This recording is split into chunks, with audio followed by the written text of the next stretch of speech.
সড়ক মহাসড়কে প্রকল্পের কাজ চলমান থাকায় যানজট ও অবৈধ ৩ চাকার যান বা থ্রি হুইলার চলাচলে ভোগান্তি দেখা দিয়েছে। দর্শক, এ নিয়ে বিস্তারিত জানাতে আমাদের সাথে যুক্ত হচ্ছেন সহকর্মীরা। প্রথমেই যাব গাজীপুরে, সেখানে আছেন জাহাঙ্গীর আলম। জাহাঙ্গীর, মহাসড়কে ভোগান্তি কমাতে প্রশাসন কোনো পদক্ষেপ নিয়েছে কিনা বিস্তারিত জানাবেন।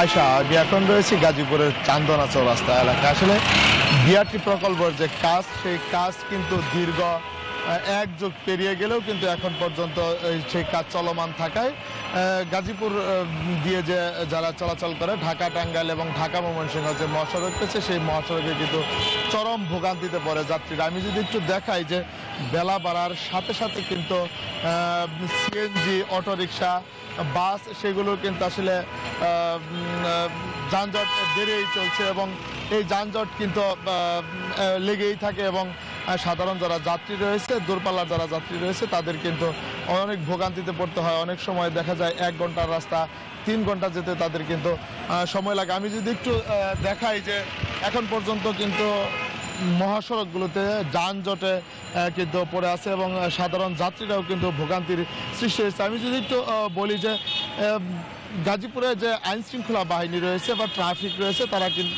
তাদের সাথে কথা হয়েছে, তারা যেমনটি বলছেন যে তারা কিন্তু চেষ্টা চালিয়ে যাচ্ছে এই যানজট নিরসনে।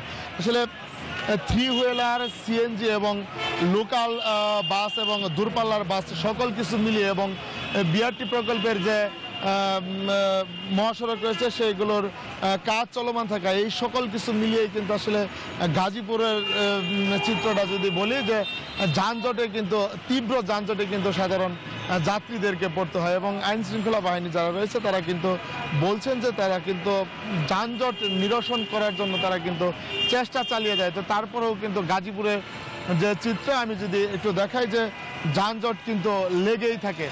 8টি ফ্লাইওভার রয়েছে এবং তার 7টি ফ্লাইওভার কিন্তু চলমান রয়েছে এবং একটি ফ্লাইওভার কাজ চলছে। এই একটি ফ্লাইওভারের কারণে কিন্তু আসলে এত যানজটের সৃষ্টি হয় এমনটি জানাইছে সাধারণ মানুষ। এবং আইনশৃঙ্খলা বাহিনী যে বিআরটি প্রকল্প রয়েছে, সেই বিআরটি প্রকল্পের লেনেও কিন্তু যানজটের সৃষ্টি হয়। গাজীপুরে কিন্তু চরম ভোগান্তিতে পড়ে সাধারণ মানুষ। এই ছিল আমার কাছে গাজীপুর থেকে সর্বশেষ। আমার আরেক সহকর্মী রয়েছে সাভারে, ফিরে যাচ্ছি নাজমুলের কাছে। নাজমুল।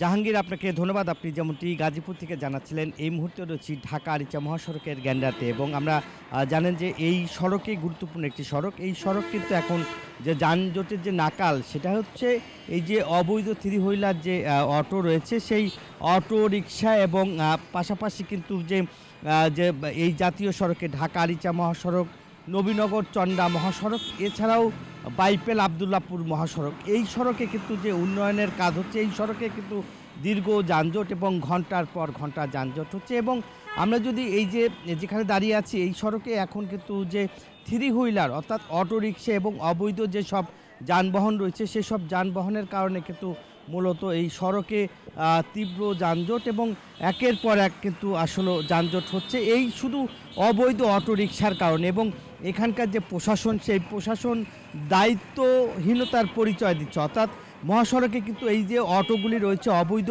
অটো এবং অটো চালকরা অটো চালাচ্ছে এবং দক্ষ এবং অল্প বয়সী ছেলেরা কিন্তু আসলে ওইখানকার অটো ড্রাইভ করছে। এর ফলেই কিন্তু আসলে একের পর এক দুর্ঘটনা ঘটছে। এ পর্যন্ত গত সপ্তাহ থেকে সাভার, ধামরাই, আশুলিয়ায় প্রায় 7 জনের মতো সড়ক দুর্ঘটনায় কিন্তু নিহত হয়েছে। এবং সড়ক ও জনপথ বিভাগ আসলে এই সড়কের যে সড়কের যে কোন দিকে সড়কে অটো চলবে, কোন দিকে চলবে না, সে বিষয় কিন্তু মার্ক করে দিলেও কিন্তু আসলে সেটা মানছেন। এবং রোডস এন্ড হাইওয়ে কিন্তু অনেক কাজ করেছে, কিন্তু তারা সেই কাজটি তারা করছেন। এবং আমরা দেখেছি যে হাইওয়ে থানার পুলিশ এবং সাভার থানা, আশুলিয়া থানা এবং ধামরাই থানার পুলিশ এই সড়কে যে গুরুত্বপূর্ণ যে সড়কে যে আসলে তারা যে নিয়ন্ত্রণ করবে, আসলে সেটা আসলে করছে না, যার ফলে কিন্তু আসলে সড়কে দেদারসে অহরহ কিন্তু অটো চলছে এবং দুর্ঘটনা ঘটছে। এবং এইটা যে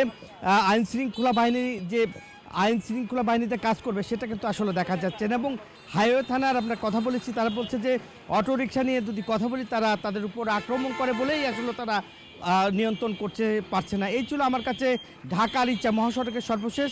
ফিরে যাচ্ছি স্টুডিওতে আয়শার কাছে। আয়শা। নাজমুল আপনাকে ধন্যবাদ, সেই সাথে ধন্যবাদ জাহাঙ্গীর আপনাকেও।